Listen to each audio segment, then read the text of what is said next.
किसान अंदोलन ਦਾ ਸਾਬਕਾ ਸੈਨਿਕਾਂ ਨੇ ਕੀਤਾ ਸਮਰਥਨ ਅਤੇ ਜਲਦ ਹੀ ਦਿੱਲੀ ਵੱਲ ਕਰਨਗੇ ਕੂਚ। ਸੰਗਰੂਰ 'ਚ ਸਾਬਕਾ ਸੈਨਿਕ ਐਕਸ਼ਨ ਗਰੁੱਪ ਵੱਲੋਂ ਅੱਜ ਕਿਸਾਨ ਅੰਦੋਲਨ ਦਾ ਸਮਰਥਨ ਕਰਦੇ ਹੋਏ ਜਲਦੀ ਦਿੱਲੀ ਵੱਲ ਕੂਚ ਕਰਨ ਦਾ ਐਲਾਨ ਕੀਤਾ ਗਿਆ। ਇਸ ਦੌਰਾਨ ਸਥਾਨੀ ਸਨਾਮ ਰੋਡ ਤੇ ਸਥਿਤ ਚੜ੍ਹਦੀ ਕਲਾ ਅਕੈਡਮੀ ਟ੍ਰੇਨਿੰਗ ਸੈਂਟਰ ਵਿੱਚ ਇਕੱਠੇ ਹੋਏ ਸਾਬਕਾ ਸੈਨਿਕਾਂ ਵੱਲੋਂ ਪੈਨਸ਼ਨ ਕਟੌਤੀ ਪ੍ਰਪੋਜ਼ਲ ਦੀਆਂ ਕਾਪੀਆਂ ਤੇ किसान कानून ਦੀਆਂ ਕਾਪੀਆਂ ਜਲਾ ਕੇ ਕੇਂਦਰ ਸਰਕਾਰ ਦੇ ਖਿਲਾਫ ਨਾਅਰੇਬਾਜ਼ੀ ਕਰਦੇ ਹੋਏ ਰੋਸ ਜ਼ਾਹਿਰ ਕੀਤਾ ਗਿਆ। ਇਸ ਦੌਰਾਨ ਪੱਤਰਕਾਰਾਂ ਨਾਲ ਗੱਲਬਾਤ ਕਰਦਿਆਂ ਸੂਬਾ ਮੀਤ ਪ੍ਰਧਾਨ ਕੈਪਟਨ ਗੁਲਾਬ ਸਿੰਘ ਨੇ ਮੋਦੀ ਸਰਕਾਰ ਵੱਲੋਂ ਪਾਸ ਕੀਤੇ ਗਏ ਖੇਤੀ ਕਾਨੂੰਨਾਂ ਦੀ ਘੋਰ ਨਿੰਦਿਆ ਕਰਦਿਆਂ ਹੋਏ ਸਾਬਕਾ ਸੈਨਿਕਾਂ ਨੂੰ ਅਪੀਲ ਕੀਤੀ ਕਿ ਆਪਣੇ ਸਾਧਨਾਂ ਦੇ ਦਿੱਲੀ ਵੱਲ ਨੂੰ ਕੂਚ ਕੀਤੀ ਜਾਵੇ ਤਾਂ ਜੋ ਸੰਘਰਸ਼ ਕਰ ਰਹੇ ਕਿਸਾਨਾਂ ਦੇ ਨਾਲ ਮਿਲ ਕੇ ਮੋਦੀ ਸਰਕਾਰ ਦੀ ਘੇਰਾਬੰਦੀ ਮਜ਼ਬੂਤ ਕੀਤੀ ਜਾਵੇ। ਸਾਬਕਾ ਸੈਨਿਕ ਐਕਸ਼ਨ ਕਮੇਟੀ ਪ੍ਰੈਜ਼ੀਡੈਂਟ ਪੰਜਾਬ ਉਸ ਪ੍ਰਦਰਸ਼ਨ ਕੀਤਾ ਜਾ ਰਿਹਾ ਹੈ ਵੀ ਜਿਹੜੇ ਸਾਡੇ ਸਾਬਕਾ ਸੈਨਿਕ ਨੇ ਪੰਜਾਬ ਦੇ ਉਹਨਾਂ ਨੂੰ ਅਸੀਂ ਇਕੱਠੇ ਕਰਕੇ ਦਿੱਲੀ ਵੱਲ ਨੂੰ ਲੈ ਕੇ ਜਾਈਏ। ਜਿੱਥੇ ਕਿਸਾਨ ਮੋਰਚਾ ਲਾਈ ਬੈਠੇ ਨੇ ਉੱਥੇ ਸਾਬਕਾ ਸੈਨਿਕਾਂ ਦਾ ਜਾਣਾ ਵੀ ਬਹੁਤ ਜ਼ਰੂਰੀ ਹੈ, ਕਿਉਂਕਿ ਸਾਬਕਾ ਸੈਨਿਕਾਂ ਨੇ ਜੰਗਾਂ ਲੜੀਆਂ ਨੇ। ਅਸੀਂ ਉੱਥੇ ਜਾ ਕੇ ਕਿਲਾਬੰਦੀ ਕਰਕੇ ਦੇਣੀ ਆ ਉਹਨਾਂ ਨੂੰ। ਜਿਹੜਾ ਮੋਦੀ ਸਰਕਾਰ ਇਹ ਬਿੱਲ ਲੈ ਕੇ ਆਈ ਹੈ, ਕਾਨੂੰਨ ਲੈ ਕੇ ਆਈ ਹੈ, ਇਹ ਇਕੱਲੇ ਕਿਸਾਨਾਂ ਦੇ ਖਿਲਾਫ ਨਹੀਂ, ਇਹ ਆਮ ਪਬਲਿਕ ਦੇ ਖਿਲਾਫ ਨੇ। ਚਾਹੇ ਉਹ ਕਿਸਾਨ ਹੋਣ, ਮਜ਼ਦੂਰ ਹੋਣ, ਚਾਹੇ ਹੋਰ ਕੋਈ ਵੀ ਧਰਮ ਜਾਂ ਜਾਤੀ ਵਿਸ਼ੇਸ਼ ਨਾਲ ਸੰਬੰਧਿਤ ਰੱਖਦੇ ਹੋਣ, ਇਹ ਕਾਨੂੰਨ ਸਾਰਿਆਂ ਦੇ ਖਿਲਾਫ ਨੇ, ਦੇਸ਼ ਦੇ ਖਿਲਾਫ ਕਾਨੂੰਨ ਨੇ। ਔਰ ਇਹ RSS ਦੀ ਸਹਿ 'ਤੇ ਸਾਰਾ ਕੁਝ ਹੋ ਰਿਹਾ, ਡਾਨੀਆਂ ਅਡਵਾਨੀਆਂ ਦੀ ਸਹਿ 'ਤੇ ਹੋ ਰਿਹਾ, ਉਹ ਕਰਵਾ ਰਹੇ ਨੇ। ਜਦੋਂ ਦੀ ਮੋਦੀ ਸਰਕਾਰ ਹੋਂਦ ਦੇ ਵਿੱਚ ਆਈ ਹੈ ਲਗਾਤਾਰ ਇੱਦਾਂ ਦੇ ਕਾਨੂੰਨ ਲਿਆ ਰਹੀ ਹੈ। ਪੰਜਾਬ ਨਹੀਂ ਪੂਰੇ ਦੇਸ਼ ਨੂੰ ਬਰਬਾਦ ਕਰਨ 'ਤੇ ਲੱਗੀ ਹੋਈ ਹੈ। ਸਾਰੇ ਅਦਾਰੇ ਨੇ ਜਿਹੜੇ ਸਾਡੇ ਉਹ ਵੇਚ ਦਿੱਤੇ ਨੇ, ਚਾਹੇ ਉਹ ਰੇਲਵੇ ਹੋਵੇ, ਚਾਹੇ ਉਹ ਹਵਾਈ ਲਾਈਨ ਹੋਵੇ, ਕੁਛ ਵੀ ਜਿੰਨੇ ਅਦਾਰੇ ਸਰਕਾਰੀ ਹੁਣ ਤੱਕ 70 ਸਾਲਾਂ 'ਚ ਪਿਛਲੀਆਂ ਸਰਕਾਰਾਂ ਨੇ ਬਣਾਏ ਸੀ ਉਹ ਸਾਰੇ ਇਹਨਾਂ ਨੇ ਵੇਚ ਦਿੱਤੇ ਨੇ। ਦੇਸ਼ ਗੁਲਾਮੀ ਦੀ ਤਦਾਦ 'ਤੇ ਖੜਾ ਹੈ। ਗੁਲਾਬ ਸਿੰਘ ਸਾਬਕਾ ਸੈਨਿਕ ਐਕਸ਼ਨ ਗਰੁੱਪ ਤੇ Indian veterinary organisation. Gulab Singh ji, ਅੱਜ ਅਸੀਂ ਸਾਰੇ ਸਾਬਕਾ ਸੈਨਿਕ ਡਿਸਟ੍ਰਿਕਟ ਲੈਵਲ ਤੇ ਇਕੱਠੇ ਹੋਵਾਂਗੇ।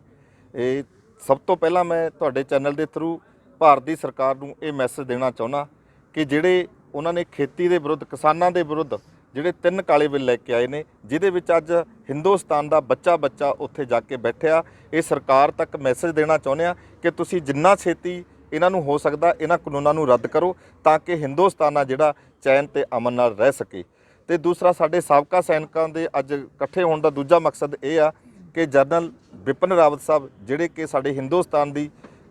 ਆਰਮੀ ਦੇ CDS ਨੇ, ਚੀਫ ਆਫ ਡਿਫੈਂਸ ਸਟਾਫ ਨੇ, ਉਹਨਾਂ ਨੇ ਪਿੱਛੇ ਜੇ ਭਾਰਤ ਸਰਕਾਰ ਕੋਲ ਇੱਕ ਪ੍ਰਪੋਜ਼ਲ ਭੇਜਿਆ ਕਿ ਪੈਨਸ਼ਨਾਂ ਦੀ ਕਟੌਤੀ ਹੈ ਜਿਹੜੀ ਕੀਤੀ ਜਾਣੀ ਆ ਤੇ ਉਹਨਾਂ ਦੀ ਜਿਹੜੀ ਏਜ ਸਰਵਿਸ ਕ੍ਰਾਈਟੇਰੀਆ ਉਹ ਵਧਾਇਆ ਜਾਣਾ, ਉਹਦਾ ਅਸੀਂ ਸਖਤ ਵਿਰੋਧ ਕਰਦੇ ਹਾਂ। ਅਸੀਂ ਕਹਿਣਾ ਚਾਹੁੰਦੇ ਹਾਂ ਕਿ ਸਾਡੇ ਸਾਬਕਾ ਸੈਨਿਕਾਂ ਦੇ ਨਾਲ ਜਾਂ ਸਰਵਿਸ ਪਰਸਨ ਜਿਹੜੇ ਅੱਜ ਡਿਊਟੀਆਂ ਨਿਭਾ ਰਹੇ ਨੇ ਉਹਨਾਂ ਦੀ ਪੈਨਸ਼ਨ ਦੇ ਨਾਲ ਕਿਸੇ ਵੀ ਤਰ੍ਹਾਂ ਦੀ ਅਗਰ ਤੁਸੀਂ ਛੇੜਛਾੜ ਕਰੋਗੇ ਤਾਂ ਇਸ ਦੇ ਬੜੇ ਗੰਭੀਰ ਨਤੀਜੇ ਨੇ ਜਿਹੜੇ ਸਾਹਮਣੇ ਆਉਣਗੇ। ਸਾਡੀ ਸਾਬਕਾ ਜਥੇਬੰਦੀਆਂ ਜਿੰਨੀਆਂ ਵੀ ਜਥੇਬੰਦੀਆਂ ਨੇ, ਚਾਹੇ ਉਹ ਇੰਡੀਅਨ ਵੈਟਰਨਰੀ ਆਰਗੇਨਾਈਜੇਸ਼ਨ ਆ, ਚਾਹੇ ਸਾਬਕਾ ਸੈਨਿਕ ਐਕਸ਼ਨ ਗਰੁੱਪ ਆ, ਚਾਹੇ ਉਹ ਲੀਗ ਹੈ ਜਾਂ ਹੋਰ ਵੀ ਕਈ ਤਰ੍ਹਾਂ ਦੀਆਂ ਜਥੇਬੰਦੀਆਂ ਨੇ, ਸਿਕਿਉਰਿਟੀ ਗਾਰਡ ਜਥੇਬੰਦੀ ਹੈ, ਪੈਸਕੋ ਹੈ, ਇਹ ਸਾਰੀਆਂ ਜਿੰਨੀਆਂ ਵੀ ਜਥੇਬੰਦੀਆਂ ਨੇ ਇਹ ਸਾਰਾ ਇਸ ਦਾ ਵਿਰੋਧ ਕਰਦੀਆਂ ਨੇ। ਤੇ ਦੂਸਰਾ, ਅਸੀਂ ਕਿਸਾਨਾਂ ਦੀ ਮਦਦ ਲਈ,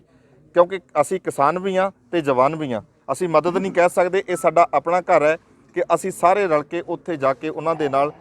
ਸੰਘੂ ਬਾਰਡਰ ਦੇ ਉੱਤੇ ਤੇ ਟਿਕਰੀ ਬਾਰਡਰ ਦੇ ਉੱਤੇ ਅਸੀਂ ਉਹਨਾਂ ਦੇ ਨਾਲ ਮੋਢੇ ਦੇ ਨਾਲ ਮੋਢਾ ਲਾ ਕੇ ਬੈਠਾਂਗੇ। ਅਸੀਂ ਮੈਸੇਜ ਦੇਣਾ ਚਾਹੁੰਦੇ ਕਿ ਜਿੰਨਾ ਸਾਬਕਾ ਸੈਨਿਕ ਹੈ ਸਾਰਾ ਕਿਸਾਨਾਂ ਦੇ ਨਾਲ ਹੈ ਤੇ ਅਸੀਂ ਇਸ ਦਾ ਵਿਰੋਧ ਕਰਦੇ ਹਾਂ। ਸਿੰਘ ਕਾਪੀਆਂ ਜੋ ਸਾੜੀਆਂ ਗਈਆਂ ਨੇ ਸਾਡੇ CDS ਜਨਰਲ ਵਿਪਿਨ ਰਾਵਤ, ਉਹਨਾਂ ਵੱਲੋਂ ਜੋ ਸੈਂਟਰ ਗੌਰਮੈਂਟ ਨੂੰ ਇੱਕ ਸੁਝਾਅ ਦਿੱਤਾ ਗਿਆ ਹੈ ਕਿ ਕਿਸ ਤਰ੍ਹਾਂ ਦੀਆਂ ਫੌਜੀਆਂ ਦੀਆਂ ਸੇਵਾਵਾਂ ਵਧਾਈਆਂ ਜਾਣ, ਇਹਨਾਂ ਦੀ ਪੈਨਸ਼ਨ ਕਟੌਤੀ ਕਿਵੇਂ ਕੀਤੀ ਜਾਵੇ, ਉਹਨਾਂ ਦੇ ਵਿਰੋਧ ਵਿੱਚ ਅਸੀਂ ਇਹ ਮੋਦੀ ਸਰਕਾਰ ਨੂੰ ਚੇਤਾਵਨੀ ਦੇਣਾ ਚਾਹੁੰਦੇ ਹਾਂ ਕਿ ਉਹ ਵਿਪਿਨ ਰਾਵਤ ਜੀ ਦੀ ਸਲਾਹ ਦੇ ਉੱਤੇ ਇਸ ਫੈਸਲੇ ਦੇ ਬਾਰੇ ਦੁਬਾਰਾ ਸੋਚੇ, ਕਿਉਂਕਿ ਇਹਦੇ ਨਾਲ ਸਾਡੇ ਦੇਸ਼ ਦੇ ਜਵਾਨਾਂ ਦੇ ਮਰਾਲ ਦੇ ਉੱਤੇ ਬਹੁਤ ਹੀ ਬੜਾ ਅਸਰ ਪੈਣ ਵਾਲਾ ਹੈ।